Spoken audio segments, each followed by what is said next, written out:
Hari ni saya nak cerita pasal snorkel. Apa itu snorkel? Apa itu rise air intake? Ini apa?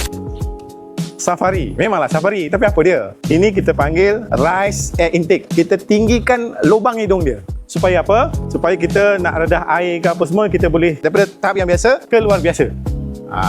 So tugas dia memang untuk ambil udara masuk ke dalam enjin. Kenapa dia jadi macam ni?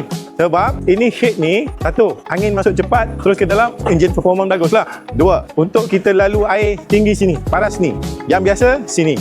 Nombor tiga, kita nak air filter ni lambat kotor. Kalau kat sini, habuk naik, dia terus pada air filter. Kalau di atas ni, habuk kat sini, dia lambat ke atas, lambat air filter kotor. Nombor empat ni more on macam nampak adventure lah. So, tu sebab dia orang pasal snorkel. Jadi, kalau orang cakap snorkel tu, inilah snorkel. Tapi sebenarnya, dia adalah rise air intake. Satu lagi, kenapa setengah orang tu, dia pasang head dia ke belakang? Sebab dia takut air masuk. Originally, air takkan masuk kalau melalui ni. Sebab dia ada lubang-lubang air sini.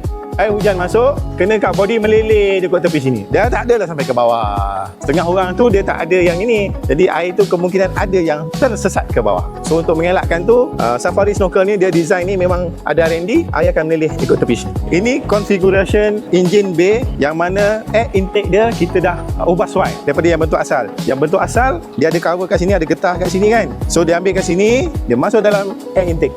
Apa yang kita buat, kita buka ni, kita gantikan dengan yang ni, dia punya air intake terus ke sana. Daripada sini terus ke sana.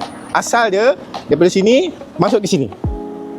Kita dah seal betul-betul, cun-cun seal. Jadi air tak masuk. Then kita sambungkan daripada tepi sini naik ke atas.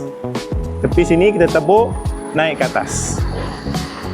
Asal daripada sini dia kata boleh sampai 800 mm ataupun 80 cm, dekat 1 meter lah. Tapi dengan syarat dia redah air, jangan buat gelombang besar. Kalau gelombang dia splash masuk dalam ni, terus jadi enjin kaput lah. Air filter basah apa semua, air masuk ke dalam enjin. Kita tak mau. Apa yang kita buat, kita tutup ni, air intake daripada sini kita tukar daripada sini ke sini. Jadi bolehlah redah air tinggi sini atau sini. Dengan syarat redah air jangan berhenti, bergerak terus. Kalau berhenti, air akan masuk melalui tepi sini ke dalam.